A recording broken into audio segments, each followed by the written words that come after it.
दोस्तों, अच्छाई सीखने के लिए कोई पर्टिकुलर समय, नियत स्थान या फिर कोई व्यक्ति विशेष नहीं होता है।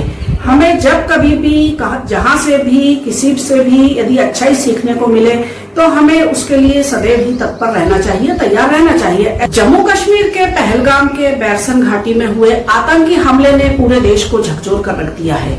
इस हमले में कुल 28 लोगों की मौत हो गई है। इसी बीच झारखंड सरकार के स्वास्थ्य मंत्री और कांग्रेस के वरिष्ठ नेता डॉक्टर इरफान अंसारी ने एक सराहनीय कदम उठाया है, जिसकी काफी तारीफ हो रही है। तो चलिए वो सराहनीय कदम क्या है वो मैं बताऊंगी आपको वीडियो के अंत में। सबसे पहले जानते हैं डॉक्टर इरफान अंसारी। कांग्रेस नेता ने पहलगाम आतंकी हमले की कड़ी निंदा करते हुए इसे मानवता पर प्रहार बताया।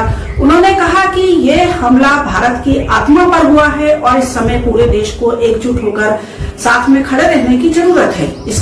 तो आइए सबसे पहले जानते हैं डॉक्टर इरफान अंसारी, जिनके इस फैसले की लोग तारीफ कर रहे हैं। डॉक्टर इरफान अंसारी है कौन? देश की राजनीति में कुछ ऐसे चेहरे होते हैं जो अपनी राजनीतिक कार्यों के अलावा जनता के साथ अपनी संवेदनाओं के लिए भी जाने जाते हैं, और झारखंड की राजनीति में डॉक्टर इरफान अंसारी ऐसा ही एक जाना माना नाम है।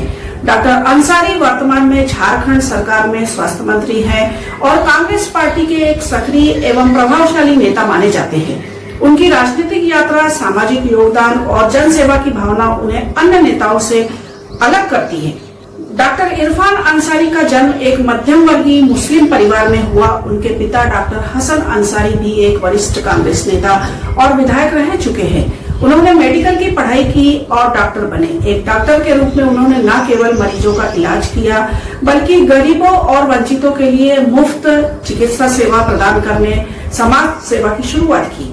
डॉक्टर अंसारी ने भारतीय राष्ट्रीय कांग्रेस में अपने पॉलिटिकल जर्नी की शुरुआत की और जामताड़ा विधानसभा क्षेत्र से 2014 में पहली बार चुनाव लड़ा और विधायक बने। इसके बाद 2019 के झारखंड विधानसभा चुनाव में भी उन्होंने बड़ी जीत हासिल की और अपनी लोकप्रियता को साबित किया।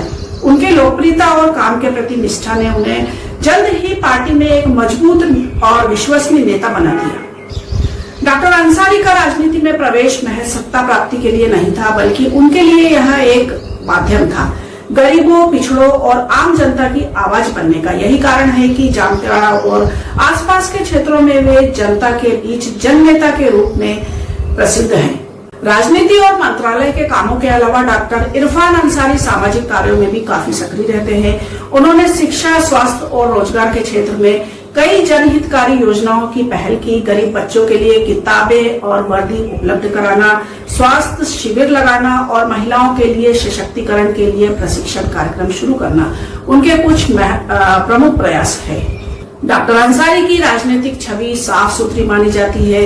हालांकि राजनीति में आरोप प्रत्यारोप आम है। कभी कभी उनके बयानों से विवाद खड़े हुए हैं, फिर भी वे बड़े विवादों से दूर रहे हैं और हमेशा सकारात्मक राजनीति के समर्थक रहे।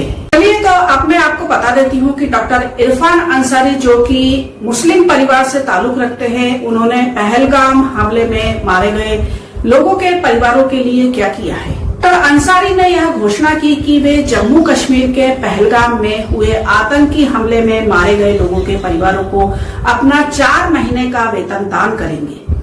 वैसे तो ये बहुत बड़ी बात नहीं है 4 महीने का वेतन दान करना, लेकिन क्या आपने किया है, लेकिन क्या हमने किया है। और यहाँ एक बात और इम्पोर्टेंट है, जहाँ लोग हिंदू मुस्लिम की राजनीति कर रहे हैं, वहीं डॉक्टर इरफान अंसारी एक मुस्लिम परिवार से ताल्लुक रखते हैं। मुस्लिम होते हुए भी उन्होंने पहलगाम हमले में मारे गए लोगों के परिवारों के लिए जो एक सराहनीय कदम उठाया है, उसकी हम सभी को तारीफ करनी चाहिए।